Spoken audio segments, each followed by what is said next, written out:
வணக்கம். நீங்கள் இணைந்திருப்பது வெற்றி டிவியின் பிரதான செய்திகளுடன். செய்திகள் வாசிப்பவர் லிசாலினி கமல்நாதன்.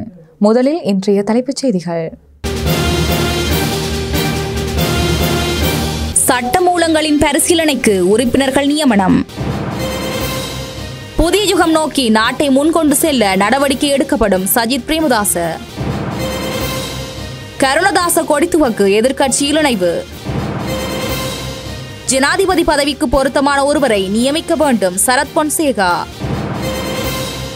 ஈரானில் பாரிய விபத்து, 28 பேர் பலி.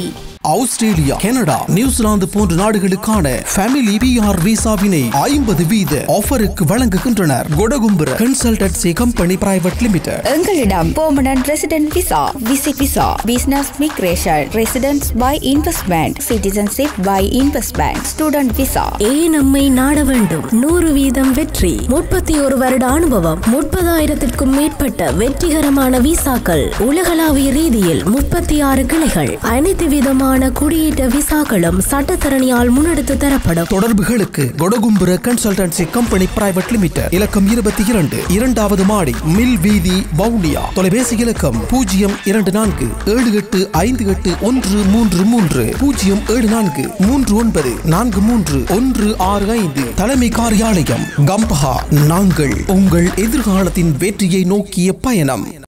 தொடர்பான இலங்கை செய்திகள்.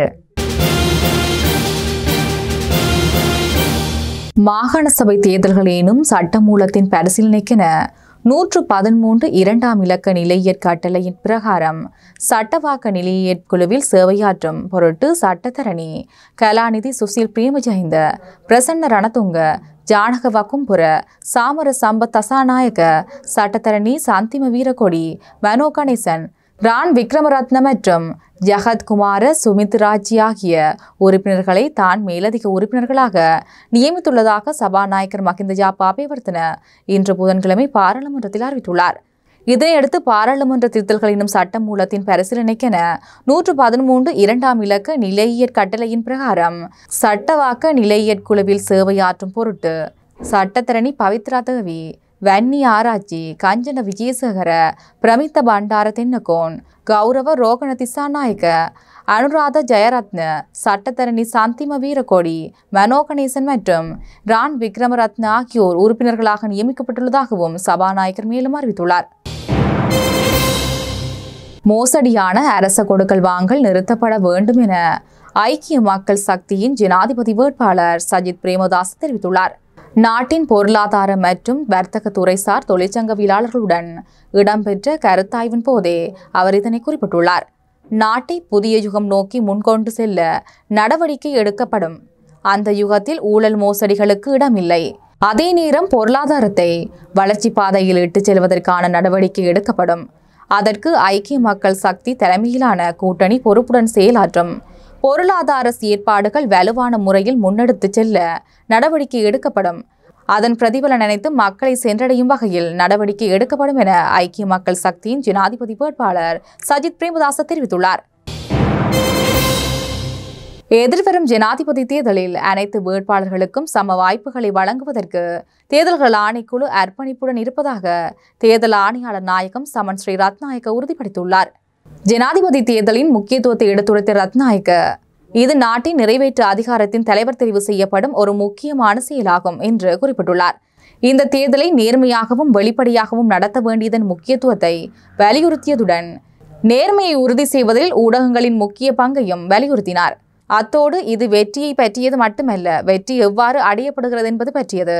ஊடகங்களின் நடத்தையை நாம் உன்னிப்பாக கவனிக்க வேண்டும்.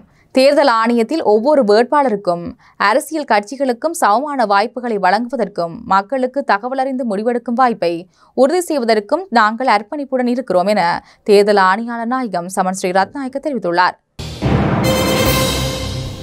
ஸ்ரீலங்கா பொதுஜன பெரமுனவின் மாத்தறை மாவட்ட நாடாளுமன்ற உறுப்பினர் கருணதாச கொடித்துவக்கு எதிர்க்கட்சியில் இணைய தீர்மானித்துள்ளார். பாராளுமன்றத்தில் விசேட உரையொன்றை ஆற்றிய போதே அவர் இதனை தெரிவித்துள்ளார். நாட்டின் எதிர்காலத்திற்காகவும் நாட்டின் பொருளாதாரத்திற்காகவும் ஜனாதிபதி தேர்தலில் எதிர்க்கட்சித் தலைவர் சஜித் பிரேமதாசவுக்கு ஆதரவளிப்பதாகவும் அவர் கூறியுள்ளார். ஸ்ரீலங்கா பொதுஜன பெரமுனவை பிரதிநிதித்துவப்படுத்தி மாத்தறை மாவட்டத்தில் போட்டியிட்ட கருணதாச 1,14,319 வாக்குகளை பெற்று பாராளுமன்றத்திற்கு தெரிவானார்.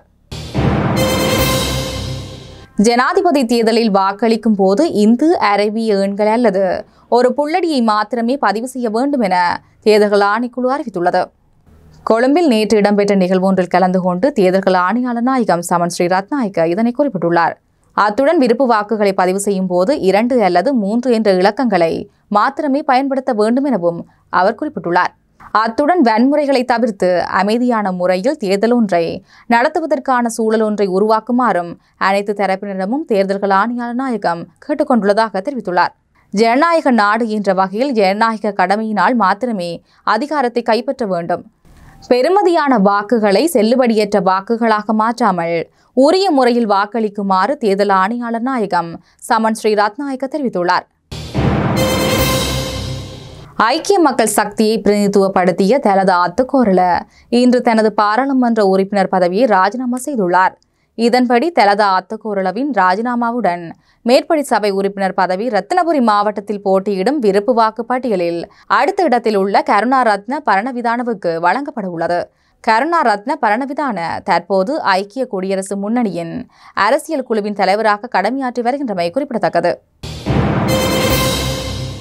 மேல் மாகாண சபையின் முன்னாள் உறுப்பினரும் ஐக்கிய மக்கள் சக்தி கட்சியின் பொரளை ஆசனத்தின் இணைப்பாளருமான ஜயந்த டி சில்வா தனது 78வது வயதில் காலமானார். தேசிய வைத்தியசாலையில் சிகிச்சை பெற்று வந்த நிலையிலே அவர் இன்று காலமானார். ஐக்கிய தேசிய கட்சியிலிருந்து தீவிர அரசியலில் பிரவேசித்த ஜயந்த டி சில்வா கொழும்பு மாநகர சபையின் மாநகர சபை உறுப்பினராகவும் மேல் மாகாண சபை உறுப்பினராகவும் 3 தசாப்தங்களாக பொதுச் சேவையில் ஈடுபட்டிருந்தமை குறிப்பிடத்தக்கது. ஜனாதிபதியின் நிறைவேற்று அதிகாரங்கள் நீக்கப்படக்கூடாது. அந்த பதவிக்கு பொருத்தமான ஒருவரை நியமித்து பாராளுமன்றத்தில் உள்ள திருடர்களை அகற்றி ஊழல் நிறுவனங்களை சுத்தப்படுத்த வேண்டும் என ஜனாதிபதி வேட்பாளர் ஃபீல்ட் மார்ஷல் சரத் பொன்சேகா தெரிவித்துள்ளார். ஊழல் அரசியல் கலாச்சாரத்தின் விளைவுகளால் நாடு குழப்பப்பட்டுள்ளதாகவும் இந்த நிலையிலிருந்து விடுபட அனைவரும் சுதந்திரமாகவும் புத்திசாலித்தனமாகவும் செயற்பட்டு நாட்டை தேசிய தலைவர்களிடம் ஒப்படைக்க வேண்டும் என சரத் பொன்சேகா தெரிவித்துள்ளார். ஒரே குழுக்கள் வெவ்வேறு அரசியல் கட்சிகளை உருவாக்கி மக்களிடம் வந்தாலும் அவர்களின் மனநிலை மாறவில்லை என்றும் அவர் நாட்டை பற்றியோ நாட்டின் எதிர்காலத்தை பற்றியோ சிந்திக்கவில்லை என்றும் அவர் கூறியுள்ளார். வரலாற்று சிறப்புமிக்க ருவன்வெளி விகாரையில் தரிசனம் செய்து ஆசீர்வாதம் பெற்றுக்கொண்ட பின்னர் ஊடகங்களுக்கு கருத்து தெரிவிக்கும் போதே அவர் இதனை தெரிவித்துள்ளார். நாட்டில் ஊழல் மற்றும் துஷ்பிரயோகங்களை நிறுத்துதல், திருடர்களுக்கு தண்டனை வழங்குதல், போதைப்பொருள் மற்றும் பாதாள உலக குழுக்களிலிருந்து நாட்டை விடுவித்தல், சுற்றுலாத்துறையை மேம்படுத்துதல், அந்நிய செலாவணி ஈட்டுதல், விவசாயம், மீன்பிடி மற்றும் கால்நடை வளர்ப்பு போன்ற துறைகளை மேம்படுத்துதல் மற்றும் கல்வி, சுகாதாரம் மற்றும் பொது போக்குவரத்தை சர்வதேச மட்டத்திற்கு கொண்டு வருதல் என்பனவே எமது நோக்கம் என்று கூறியுள்ளார். பயிர் சேதங்களுக்கான நட்டஈடாக ஏக்கர் ஒன்றுக்கு 1 லட்சம் ரூபாய் வீதம் வழங்குவதற்கான அமைச்சரவை பத்திரம் சமர்ப்பிக்கப்பட்டுள்ளதாக விவசாய அமைச்சு தெரிவித்துள்ளது. அதற்கு ஜனாதிபதி இணக்கம் தெரிவித்துள்ளதாக விடயத்துக்கு பொறுப்பான அமைச்சர் மஹிந்த அமரவீரர் தெரிவித்துள்ளார். இதன்படி வறட்சி, வெள்ளம் மற்றும் வனவிலங்குகளால் பயிர்களுக்கு ஏற்படும் சேதங்களுக்கு இவ்வாறு இழப்பீடு வழங்கப்பட உள்ளதாக தெரிவிக்கப்பட்டுள்ளது. நான் இரட்டை குடியுரிமை பெற்றவன். எனக்கு பாராளுமன்றம் செல்ல வேண்டிய அவசியம் இல்லை. தேவை ஏற்பட்டால் இரட்டை குடியுரிமையை ரத்து செய்யவும் தயாராக இருப்பதாக முன்னாள் கிரிக்கெட் வீரர் திலகரத்ன தில்ஷான் தெரிவித்துள்ளார். எதிர்க்கட்சித் தலைவர் சஜித் பிரேமதாசவின் வேலைநிறுத்தம் மற்றும் தொலைநோக்கு பார்வை மிகவும் உன்னிப்பாக ஆராய்ந்த பின்னரே அவருக்கு ஆதரவளிக்க தீர்மானித்ததாகவும் அவர் மேலும் கூறியுள்ளார்.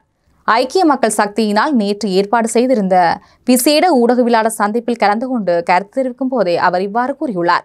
எதிர்க்கட்சித் தலைவரை சுற்றி சிறந்த ஒரு அணி திரண்டுள்ளதாகவும் ஒரு சிறந்த தலைவருக்கு சிறந்த அணி ஒன்று கட்டாயம் அவசியமாகும் என்றும் அவர் வலியுறுத்தினார். விளையாட்டுத்துறை அமைச்சர் பதவியையோ அல்லது வேறு ஒன்றை எதிர்பார்த்து எதிர்க்கட்சியில் இணையவில்லை என மேலும் தெரிவித்துள்ளார். பெரிய தியாகம் செய்தே இங்கு வந்துள்ளேன். என் பிள்ளைகள் அனைவரும் ஆஸ்திரேலியாவில் இருக்கிறார்கள். கட்சி வேறுபாடின்றி நாட்டுக்கு ஏதாவது செய்ய வேண்டும் என்று என் குழந்தைகளை விட்டு இலங்கைக்கு வந்துள்ளேன் என்று மேலும் தெரிவித்துள்ளார். ஆஸ்திரேலியா, கனடா, நியூசிலாந்து போன்ற நாடுகளுக்கான ஃபேமிலி பிஆர் விசாவினை 50 வீத ஆஃபருக்கு வழங்குகின்றனர். கொடகும்புர கன்சல்டன்சி கம்பெனி பிரைவேட் லிமிடெட். எங்களிடம் permanent resident visa, visit visa, business migration, residence by investment, citizenship by investment, student visa. நம்மை நாட வேண்டும். 100% வெற்றி, 31 வருட அனுபவம், 30,000-க்கும் மேற்பட்ட வெற்றிகரமான விசாக்கள், உலகளாவிய ரீதியில் 36 கிளைகள், அனைத்து விதமான குடியேற்ற விசாக்களும் சட்டத்தரணியால் முன்னெடுத்து தரப்படும். தொடர்புகளுக்கு Kodagumbura consultancy company private limited, இலக்கம் 22, 2வது மாடி, மில் வீதி, வவுனியா. தொலைபேசி இலக்கம் 024 7858 133 074 39 165. தலைமை காரியாலயம் கம்பஹா. நாங்கள் உங்கள் எதிர்காலத்தின் வெற்றியை நோக்கிய பயணம். தொடர்வன உலகச் செய்திகள். பாகிஸ்தானிலிருந்து யாத்ரிகளை ஏற்றிச் சென்ற பேருந்து ஈரானின் ஜாசாத் பகுதியில் கவிழ்ந்து விபத்துக்குள்ளானதில் 28 பயணிகள் உயிரிழந்துள்ளனர்.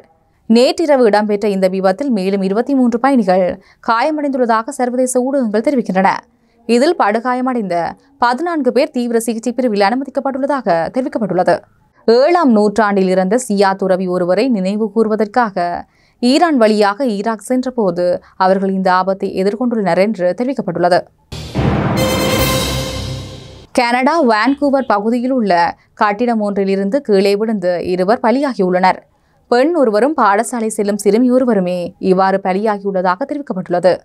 இந்த சம்பவம் தொடர்பில் அறிந்து கொண்ட காவல்துறையினர் சம்பவ இடத்திற்கு விரைந்த போதிலும் இருவரையும் உயிருடன் மீட்க முடியவில்லை என தெரிவிக்கப்பட்டுள்ளது.